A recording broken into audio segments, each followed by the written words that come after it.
மூலநூல் பகுதி 7 கூற்று. காற்றின் திறன் குறைதல் கூற்றெனப்படும். விசை இயக்கம் முதல் பருப்பொருள் இயக்கம் வரை காற்று எனும் பூதம்தான் வடிவங்களை ஆக்குகிறது. சக்தியின் உருக்கொடுக்கும் செயல் காற்றின் வழியேதான் முதன்மையாக நிகழ்கிறது. காற்றின் உள்ளே சிவம் மறைந்துள்ளது. சிவத்தின் இயக்கத்தை தனித்து வடிவங்கள் தோற்றுவிக்கப்படுகின்றன. காற்றின் உள்ளிருக்கும் சிவம் தனிவடைகையில் நுண்பொருட்களின் தனித்தன்மைகள் வெளிப்படுகின்றன. அத்தனித்தன்மைகளே தனித்துவம் மிக்க பருப்பொருட்கள் ஆகின்றன. இவற்றை கடந்த பகுதியில் கண்டோம். ஆள் இயக்கம் பருப்பொருட்களை மீண்டும் உணர்வுக்கு இட்டுச் செல்கின்றது. ஆள் இயக்கம் என இதை அழைக்க காரணம், இவ்வியக்கம் நிகழ்வது பருப்பொருட்களின் ஆழத்தில் என்பதுதான். ஆழம் எனும் சொல் பருப்பொருளின் நுண்ணிய நிலையை குறிப்பது. மேல், கீழ் அல்லது உயரம், ஆழம் என்ற அளவுகளின் அடிப்படையில் ஆள் இயக்கம் எனும் சொல் வழங்கப்படவில்லை. நுண்ணிய நிலை என்பது பருப்பொருளின் இறுதி தனி அலகு ஆகும். அணுவுக்கு முந்தைய நிலை என்றும் இதை வழங்கலாம். ஆள் இயக்கம் அணுவுக்கு முந்தைய நிலையில் நிகழ்கிறது. ஆள் இயக்கம் அணுவுக்குள் எந்த மாற்றத்தையும் நிகழ்த்துவதில்லை என்பதை புரிந்து கொள்ள வேண்டும். அணுவுக்கு முந்தைய நிலையில் நிகழும் மாற்றங்கள் ஆள் இயக்கம் ஆகும். காற்று திறன்மிக்கதாக உள்ளவரை வடிவமைப்பில் செயலாற்றுகிறது. காற்றின் திறன் குறைகையில் வடிவமைப்பு முடிந்து போகிறது. கூற்று என்றால் ஒரு வடிவத்தை முடித்து வைக்கும் கருத்து என்று பொருள். மரணத்தை கூற்று என அழைப்பது வழக்கம். மரணம் என்பது உடலாகிய வடிவத்தை முடித்து வைப்பதுதான். கூற்று எனும் சொல் உயிரை பறிப்பது என்ற பொருளில் உள்ளதல்ல. நடைமுறையில் அவ்வாறு புரிந்து கொள்ளப்படுகிறது. ஒரு வடிவத்தின் இறுதி நிலைக்கு காரணமான கருத்து கூற்று ஆகும். அவ்வகையில் காற்றின் திறன் குறைதல் கூற்றெனப்படும் என்ற கருத்தினை உள்வாங்குங்கள். காற்று திறன் இலக்கையில் வடிவங்கள் உருக்குலைகின்றன. திறன் என்ற சொல்லுக்கான பொருள் ஏதேனும் ஒன்றை ஆக்கும் செயல்வகை திறன் எனப்படும். ஒரு பொருளையோ நிகழ்வையோ ஆக்குதல் திறன் ஆகும். காற்றின் திறன் குறைதல் என்பது காற்றின் வேகம் குறைவதல்ல, பொருளை ஆக்கும் தன்மையை காற்று இழத்தல் ஆகும். உயிரினங்களின் உடல்கள் வளர்வதும் வடிவமைக்கப்படுவதும் நீடிப்பதும் காற்றின் திறனால்தான். காற்றின் திறன் குறைகையில் எல்லா உயிரினங்களும் தம் வடிவத்தை இழக்கின்றன. அவ்வுடல்களின் நிலைத்தன்மை குலைகிறது, உடல் சிதைவடைகிறது. காற்றின் இயக்கத்தில் என்ன மாற்றம் நிகழ்கிறது என புரிந்து கொள்ள வேண்டும். இதுதான் ஆள் இயக்கத்தின் சிறப்பு. பருப்பொருள் இயக்கத்தின் இறுதியில் காற்றின் இயக்கம் மிகுந்து கொண்டே போகிறது. காற்றின் வேகம் அசையும் தன்மை கூடுகிறது என்று பொருளல்ல. காற்றின் இயக்கம் கூடுகிறது என்று உரைக்கப்படுகிறது. இயக்கம் கூடினால் சிவத்தின் பண்பு மிகுந்து கொண்டுள்ளது என பொருள். அவ்வியக்கத்தினை புலனறிவால் அறியவியலாது என்பதையும் விரிவாக கண்டோம். காற்றின் இயக்கம் கூடும் போது நுண்பொருட்களின் தனித்தன்மைகள் அழியத் துவங்குகின்றன. காற்றின் இயக்கம் என்பது காற்றில் உள்ள கருவாகிய சிவத்தின் இயக்கம் ஆகும். காற்றின் வேகம் கூடினால் பொருட்களின் வடிவம் மாற்றமடைகிறது. மிகையான வேகத்தில் வீசும் காற்று பொருட்களின் வடிவத்தை சிதைக்கும்.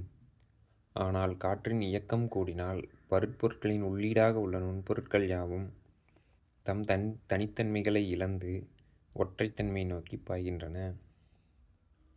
காற்றில் உள்ள சிவத்தின் பண்பு மிகுதியாக இயங்கும்போது காற்றினால் தனித்தன்மையுடன் அசையவும் இயலாது. காற்றின் வேகம் அதிகரிப்பது சிவத்தின் இயக்கம் தணிக்கப்படுவதனால்தான். சிவத்தின் இயக்கம் மிகும்போது காற்று தன்னிச்சையாக திரிவது குறையும். காற்றில் உள்ள சிவமாகிய கரு மிகையாக இயங்குகையில் காற்றின் வேகம் அசைவியக்கம் குறைந்துதான் வெண்மேகம் கருமேகம் ஆகிறது. கருமை வண்ணத்திற்கு மேகம் மாற்றமடைவது சக்தியின் செயல் குறைந்து சிவத்தின் பண்பு மிகுதலால்தான். குளிர்ச்சி சிவத்தின் பண்பு என்பதால் காற்றில் சிவத்தின் கரு மிகையாக இயங்கும்போது மேகம் குளிர்கிறது. சிவத்தின் இயக்கம் தணிக்கப்படுகையில் காற்றின் அசைவியக்கம் அதிகரித்து வெண்மேகம் வடிவெடுக்கிறது. ஆக, காற்றில் சிவத்தின் இயக்கம் கூடுதல் காற்றின் அசைவியக்கத்தை குறைக்கும். கருவாகிய சிவம் கூடுதலாக இயங்குவதால் காற்றின் திறன் குறையும். இது கூற்றுக்கு வழிவகுக்கும். நுண்பொருட்களுக்கிடையிலும் அவற்றின் உள்ளும் திறனுடன் செயலாற்றி வடிவங்களை ஆக்கிய காற்று ஆழ்நிலை இயக்கத்தில் திறன் இழக்கிறது. இதனால் நுண்பொருட்கள் தம் கூட்டுச் சேர்க்கையிலிருந்து விலகத் துவங்குகின்றன. நுண்பொருட்கள் ஒன்றோடொன்று புணர்ந்து கூடுதல் அவற்றின் தனித்தன்மைகளால் அமைவதாகும். இருவேறு தன்மைகள் கொண்டவைதான் ஒன்றையொன்று கூடிப் புணரும். ஒத்த தன்மை கொண்டவை ஒன்றையொன்று விலக்கும். ஏனெனில் ஒத்த தன்மை என்பது முற்றும் முழுதுமாக சிவத்தின் பண்பு. நீ வேறு நான் வேறு எனும் நிலை இருவேறு தன்மைகளில் உள்ளது. வேறு வேறானவைதான் தமக்குள் கலக்கும். யாவும் நாமே எனும் நிலை ஒத்த தன்மை ஆகும். ஒத்தவை ஒன்றாகவிருக்கும். ஒன்றுடன் ஒன்று கூடிக் கலக்காது. இருவேறு தனித்தன்மைகள் ஒன்றோடு ஒன்று கூடிக் கலந்தால் மற்றொரு பிறப்பு அமையும். அதாவது நேர் எதிர் ஆகிய இரு தன்மைகள் கலந்தால் இக்கலப்பிலிருந்து புதிய வடிவம் பிறக்கும். நேரும் நேரும் ஒன்றிணைந்தால் அவை கலக்காமல் தனித்தனியே இருக்கும். இதிலிருந்து புதிய வடிவம் பிறக்காது. சிவம் நேர், சக்தி எதிர். நுண்பொருட்களில் காற்றின் திறன் குறைக்கப்பட்ட பின்னர் அவற்றின் தனித்தன்மைகள் யாவும் நேர் எனும் தன்மைக்கு மாறத் துவங்குகின்றன. இதுவரை அவற்றுக்கு இடையில் நேர் எதிர் ஆகிய இரு தன்மைகள் இருந்தன. ஆள் இயக்கத்தில் நேர் ஆகிய சிவம் மிகுந்து கொண்டே செல்கிறது. விளைவாக எல்லா பருப்பொருட்களும் தம் வடிவை இழக்கத் துவங்குகின்றன.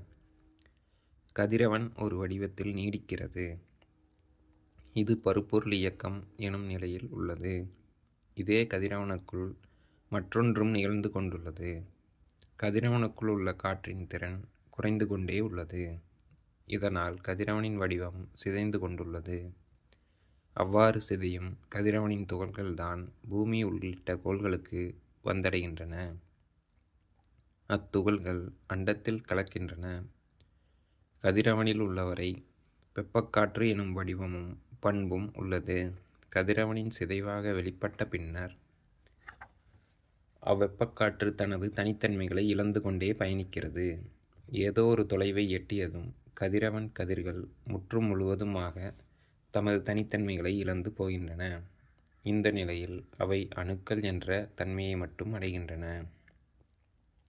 இவ்வணுக்கள் பருப்பொருள் எனும் இயக்கத்தின் சாயல்கள் ஏதும் மற்றவையாக இருக்கின்றன. அதாவது இவ்வணுக்களில் அவற்றின் கடந்த காலத்து வடிவத்தின் தன்மைகள் இருப்பதில்லை. யாவும் நாமே எனும் சிவநிலையை அவை அடைந்து விடுகின்றன. ஆள் இயக்கம் இவ்வாறாக பருப்பொருட்களை சிவத்துடன் கலக்க வைக்கிறது. உயிரினங்களின் உடல்களில் செல்கள் ஆள் இயக்க கலங்களாக உள்ளன. செல்களில் காற்றின் திறன் குறைந்து உடல் எனும் வடிவம் சிதைகிறது. செல்கள் படிப்படியாக தம் தனித்தன்மைகளை இழந்து ஒற்றை நிலையை நோக்கி பயணிக்கின்றன. பருப்பொருள் இயக்கம் நிகழும் போதே ஆள் இயக்கமும் நிகழ்கிறது. பருப்பொருள் இயக்கம் உயிரினங்களின் வடிவத்தை வளர்க்கிறது. ஆள் இயக்கம் அவ்வடிவங்களை சிதைக்கிறது. இவ்விரண்டில் பருப்பொருள் இயக்கம் எதிர்த்தன்மை கொண்டது. ஆள் இயக்கம் நேர்த்தன்மை கொண்டது.